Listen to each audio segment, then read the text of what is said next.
Hello everyone, this is Pal Ponder on Weather. In this update, we're going to be talking about some big changes for the week ahead with another Arctic blast and snow in its path. Good morning everyone, this is your Monday update. So let's kind of delve into the details and hope everyone had a really enjoyable weekend out there. And we got a lot of weather to talk about in the week ahead so you can plan on kind of what to expect because man, winter is coming back this week, so let's break this down for you. But today we're still dealing with that low-level jet that brought all the unfortunate severe weather for the past 2 days. Now it's really transferred into more or less a wind threat, but you're still going to be getting some stronger thunderstorms and some heavier winds extending off the East Coast. Let's take a look at the overall advisories for this afternoon. You can see the wind swath. This is going through the Tennessee Valley, through Virginia here in North Carolina, all the way up the coast here into the Delmarva, back into Jersey, into portions of Pennsylvania with some pretty high winds associated with that low-level jet that's going to be racing across with those storms. But the good thing is the tornado threat has really subsided, and you still could get some hail associated with it, but it's mainly going to be a wind threat in its path. You can actually see the updated outlook from the Storm Prediction Center has highlighted that slight risk or really those damaging winds really extending for portions of the southeast, heading up the Carolinas, getting into portions of the Delmarva into Jersey here. So you're definitely going to be out of the gun to start seeing those stronger storms as these continue to race across. Let's take a look at the overall kind of winds that you can kind of expect for the next couple hours, really going into this evening time frame. Yeah, pretty good swath of 40 to 50, almost up to 60 mile per hour wind gust. So those could be some damaging straight line winds as these nasty supercells will continue to race across to the east. And as we extend the view and take a look at the overall radar setup as we go into about 3 o'clock this afternoon, you can see that band. This is all kind of merging together. We're not seeing those isolated in nature that we were seeing the last 2 days. This is more or less formed into a squall line as this is going to be racing across. But still, you can be on the lookout for some of those stronger thunderstorms, and at times they can be enough to cross that 58 mile per hour threshold to classify them as severe as these continue to race across to the east. And as we go into kind of the overnight time frame, you can see it's right along the I-95 corridor with those stronger thunderstorms continuing to push off the East Coast. But now let's take a look at tomorrow. All right, we had a cold front come through for the midsection of the country. That's not the Arctic front yet, but there's plenty of cold air even behind this front as big changes for the month of March. This is March 8th, right? We're technically in the official meteorology spring. Official spring starts March the 20th. So you still can get some.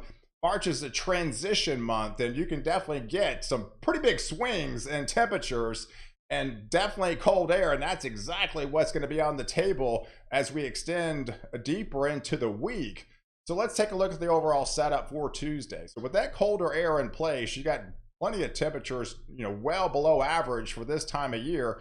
We do have a little disturbance that's going to be dropping over portions of southeast Texas, getting into Louisiana, and to portions of Mississippi here with kind of a chilly rain as that cold front will continue to push further to the south. And then back behind it, we still got some snow going to be flying into portions of Montana and to Wyoming here where you're locked into the cold sector. And as we extend the view until Wednesday, I think that's when the really kind of the Arctic, beginning stages of the Arctic push will come out of Canada. We had another polar vortex kind of elongation or a stretching. This is actually classified as a polar vortex split. But we got those well above average temperature anomalies up here in Alaska. That's going to create that blocking type feature.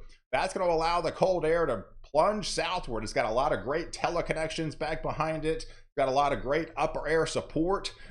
So it's only got one way to go, and that's to head south. And it's Arctic, right? So it's Arctic, it's shallow, it's dense, and it travels faster typically than what the models really depict. So this is going to be a pretty strong cold front for March standards, and a lot of people are are going to be seeing some freezes by the time we get into that Friday, Saturday time frame. So look at the temperatures on Wednesday morning. So all the areas that are associated within the green sector, that is your below zero temperature. So that's the indication of that Arctic front starting to get into the Dakotas here, into Minnesota.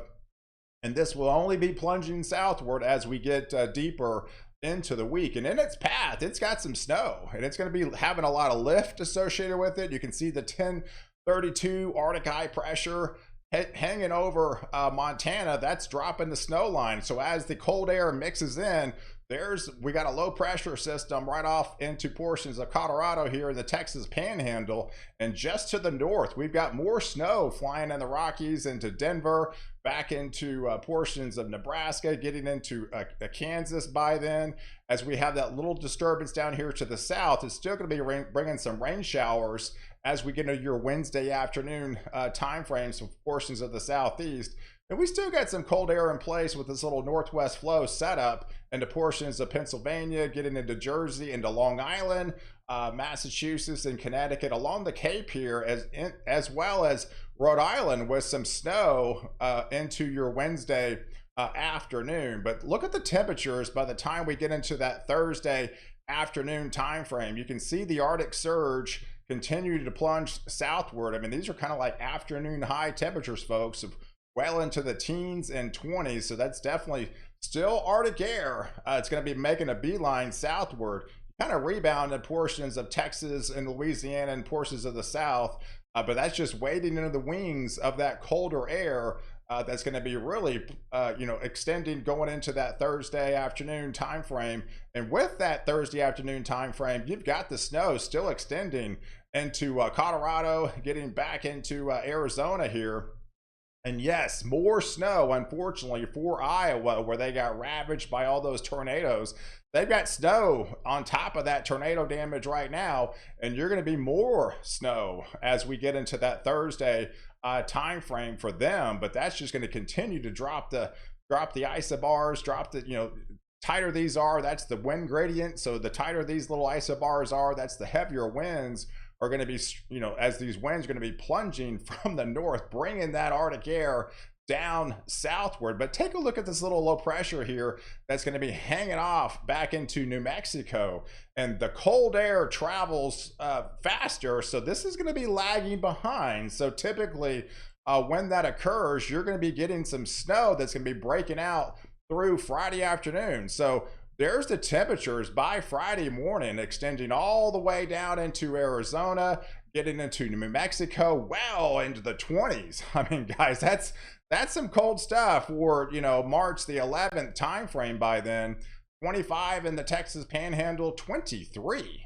Yeah, I mean, 23 in parts of Texas. So you can definitely see this cold air mass is really going to be taking a beeline, southward, going back into the 20s in Oklahoma, back into the 20s in Missouri, the teens and around the Chicago area. But yeah, this little feature with the cold air in place in portions of the South, we've got this energy back kind of lagging behind with that low pressure system.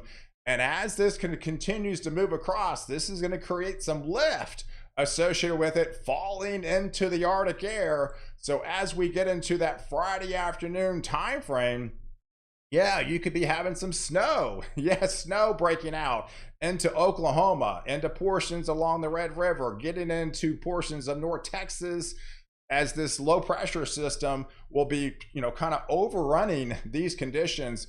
The colder air continues to press from the north. I mean, I don't even think you get out of the 30s all day long in a good chunk of Texas. Even portions of North Texas may not even get above freezing all day long on Friday, with that Arctic air continues to remain in place. And that snow could be some pretty moderate snow into portions of southeastern Oklahoma, getting into portions of Arkansas by then, extending into Missouri, as this low pressure system will continue to kind of overrun this into the Arctic air. And as we extend into Friday night, going into early Saturday morning, it's still going to be snowing into parts of East Texas, getting into much of Arkansas here. Yes, even northern Mississippi, guys. I mean, this is March. It's not really supposed to do this, but it does happen some years. And it definitely appears this Arctic air has got plenty of legs with it. And it's going to be, really extending that shallow cold air with these low pressure systems, with those overrunning setups. Yeah, it's definitely not out of the question. We'd be talking some snow into northern parts of Mississippi, portions of Alabama, especially as you get into Tennessee and Kentucky here, back into Indiana and Ohio. And that colder air just continues to press as we get into that Saturday morning time frame. And those heavier snows with the darker blues indicating those heavier snows will start breaking out into places like into Pittsburgh and to upstate New York, with just rain, kind of heavier rain. You could be picking up 1 to 3, if not 4 inches over as we get into that between Thursday and the Saturday time frame in portions of the southeast. But just to the north of there, it's going to be all snow, and even northern parts of Louisiana, guys. I mean, it's probably not out of the question that with this shallow cold air mass, it's probably even going to be colder than what the models depict right now, because it's got a lot of upper air support and a lot of dynamics to keep pressing it and pushing it further south.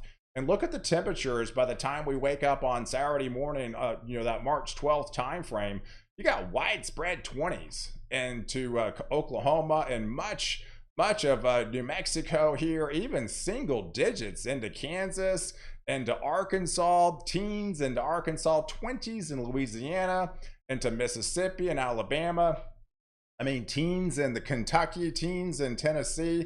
So definitely this Arctic air means business for March standards, as it will continue to press, and it's just going to bring the snow with it, guys. I mean, with these low pressure systems elongating, setting up off the coast, it definitely appears, it looks like to be more or less an interior event.